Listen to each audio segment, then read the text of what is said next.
பூனை கண்ணை மூடிக்கிட்டா உலகமே இருண்டுடுச்சு அப்படின்னு நினைக்கும் அப்படின்னு ஒரு பழமொழி சொல்லுவாங்க. சில பிஸ்னஸ்மேன், சில லீடர்ஸ் தங்களை தாங்களே தனிமைப்படுத்திக்கிட்டு அவங்களுக்கு எந்த ப்ராப்ளமும் இல்லை, எந்த பிரச்சனையும் இல்லை அப்படின்ற ஒரு மனநிலைக்கு தங்களை உட்படுத்திப்பாங்க.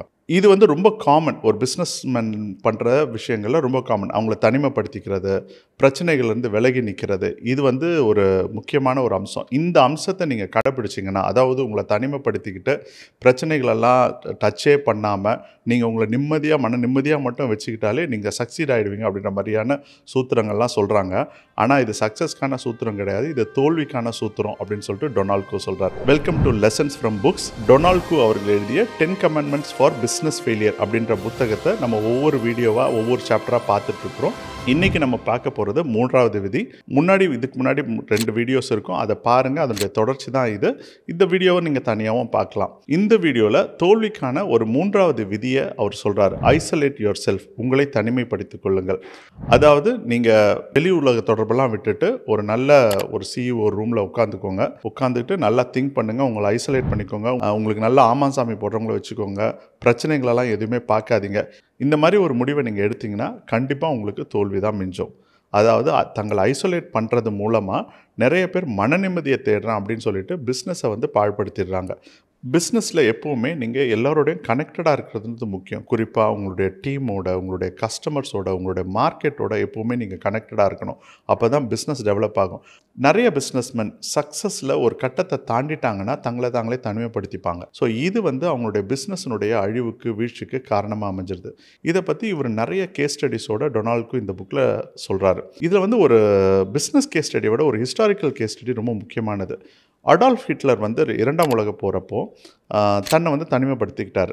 எப்படி தனிமைப்படுத்திக்கிட்டார் அப்படின்னா, ஒரு பங்கரில் போய் அவருக்கு தேவையான அவருக்கு நம்பகமான சில பேரோட மட்டும் தங்கிக்கிட்டு வார் நியூஸ் எல்லாம் கேட்பார். அவர் ரொம்ப ஷார்ட் டெம்பர் பர்சன்னு. ஸோ அதனால் என்ன பண்ணுவாங்க, அவர்கிட்ட ஒரு செய்தியை கொண்டு போய் சொல்கிறதுக்கே பயப்படுவாங்க. ஸோ அதனால் அவருக்கு குட் நியூஸ் மட்டுமே சொல்லிட்டு இருந்தாங்க. ஜெர்மனி 2ஆம் உலக போரில் ஒரு தோல்வியை தழுவி கொண்டு இருக்கிற சமயத்தில் கூட அவர்கிட்ட வெற்றி செய்தியை மட்டும் தான் கொண்டு போய் சொன்னாங்க. அடால்ஃப் ஹிட்லர் கடைசியில் முற்றிலுமாக முற்றுகையிடப்பட்டு அவர் கொல்லப்பட இருந்த அந்த சில நிமிடங்களுக்கு முன்னாடி தான் அவருக்கு ரியாலிட்டியே தெரிஞ்சுது அப்படின்னு சொல்லுவாங்க. அதே சமயத்தில் இங்கிலாந்து பிரதமர் வின்சென்ட் சர்ச்சில் அவருடைய கண்ட்ரோல் ரூமில் எல்லாரோடையும் கனெக்டடாகவே இருந்தார். குறிப்பாக வின்சென்ட் சர்ச்சில் ஒரு கட்டளையே கொடுத்துருந்தார் அவருடைய இராணுவத்துக்கு. அது என்னென்னா, எனக்கு குட் நியூஸை நீங்கள் கொண்டு வர வேண்டிய அவசியமே கிடையாது, எல்லா பேட் நியூஸும் எனக்கு ஃபஸ்ட்டு தெரியணும் அப்படின்னு சொல்லுவார். ஸோ ஒரு பிஸ்னஸ்மேன் பல சமயங்களில் நெகட்டிவ் ஃபீட்பேக்ஸு, ப்ராப்ளம்ஸ் இதெல்லாம் அட்டன் பண்ணவே விரும்ப மாட்டாங்க. நான் நிறைய பிஸ்னஸ்மேன் பார்த்துருக்கேன், ஈவன் நானே கூட இந்த தப்பாக பண்ணியிருக்கேன். நமக்கு காலையில் எழுந்த உடனே ஏதாவது ஒரு பேட் நியூஸ் கேட்டுட்டாலும் அந்த டே நமக்கு மோசமாக ஸ்டார்ட் ஆகிடும்னு சொல்லிட்டு முடிஞ்ச வரைக்கும் நம்மளுடைய மூடை, நம்மளுடைய மென்டாலிட்டியை ப்ரிசர்வ் பண்ணுறதுக்காக பேட் நியூஸ் எல்லாம் ஓரம் வச்சுட்டு வெறும் குட் நியூஸு, நல்ல விஷயங்களை மட்டும் நம்ம கேட்டு அந்த டேவை நம்ம ஸ்டார்ட் பண்ண ட்ரை பண்ணுவோம். அது தப்பு கிடையாது.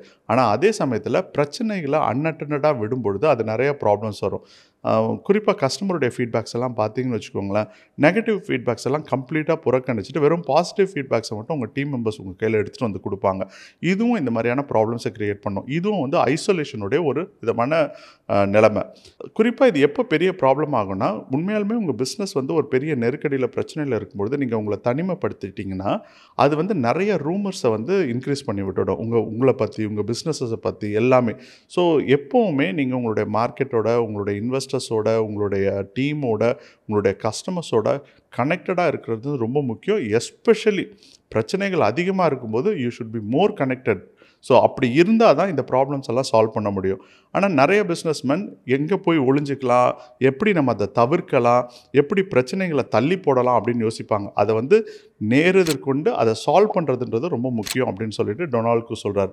இதில் இன்னொரு கேஸ் ஸ்டடி, வார் கேஸ் ஸ்டடி நம்ம ஒன்று பார்த்தோம். இன்னொரு கேஸ் ஸ்டடி என்ன சொல்கிறாருன்னா, ஒரு பெரிய கம்பெனியுடைய டெக் CEO ரொம்ப பெரிய அளவில் வளர்ந்ததுக்கப்புறம் அவர் தனக்கு ஒரு நல்ல ஒரு CEO சூட் ரெடி பண்ணிவிட்டு அந்த விட்டு வெளியவே வரமாட்டாராம், மார்க்கெட்டுக்கு போக மாட்டார், எதுவுமே பண்ண மாட்டாராம். ஸோ அதனாலேயே அவருடைய பிஸ்னஸ் வீழ்ச்சி அடைஞ்சதாக சொல்கிறாரு.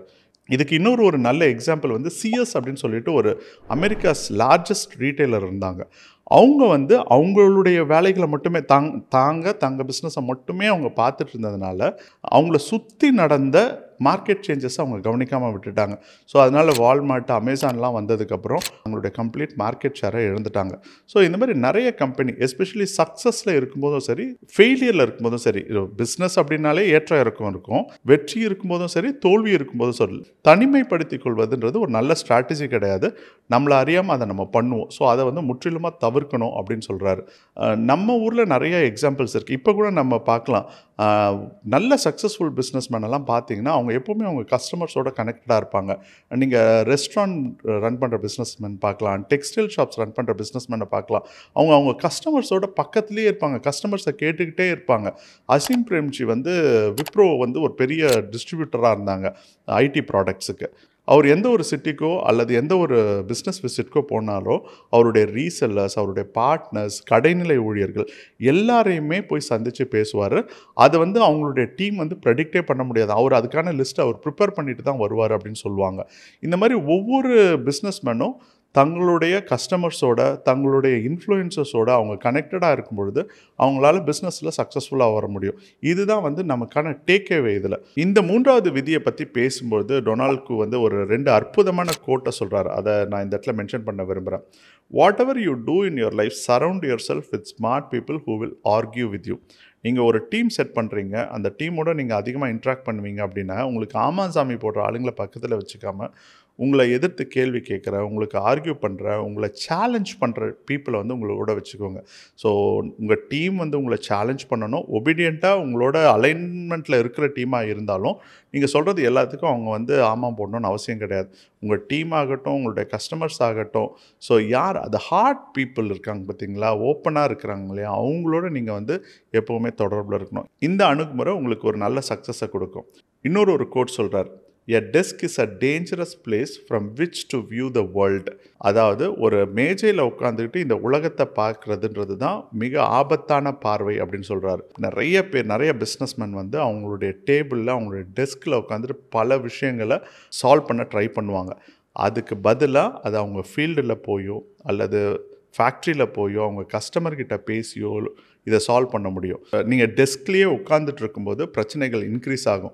இப்போ நீங்கள் ஃப்ளைட்டில் ட்ராவல் பண்ணும்போது கூட சொல்லுவாங்க, இந்த எமர்ஜென்சி எக்ஸிட்டில் உங்களுடைய பாத்வேல எந்த பொருளும் வைக்கக்கூடாதுன்னு சொல்லிட்டு. அதாவது உங்களை அணுகிறதுக்கு எந்த கடைநிலை ஊழியர்களாக இருந்தாலும் சரி, வாடிக்கையாளர்களாக இருந்தாலும் சரி, உங்களை அணுகிறதுக்கு எந்த ஒரு இடையூறும் இல்லாத மாதிரி நீங்கள் பார்த்துக்கணும். என்னுடைய பிஸ்னஸ் குரு பரத் கோயங்கா எப்போவுமே சொல்வார். பரத் கோயங்கா சார் வந்து டாலியினுடைய கோஃபவுண்டர். நீங்கள் B2B பிஸ்னஸில் இருக்கீங்க, நீங்கள் எப்போவுமே உங்கள் கஸ்டமரோட கனெக்டடாக இருக்கணும். You have to have a face time.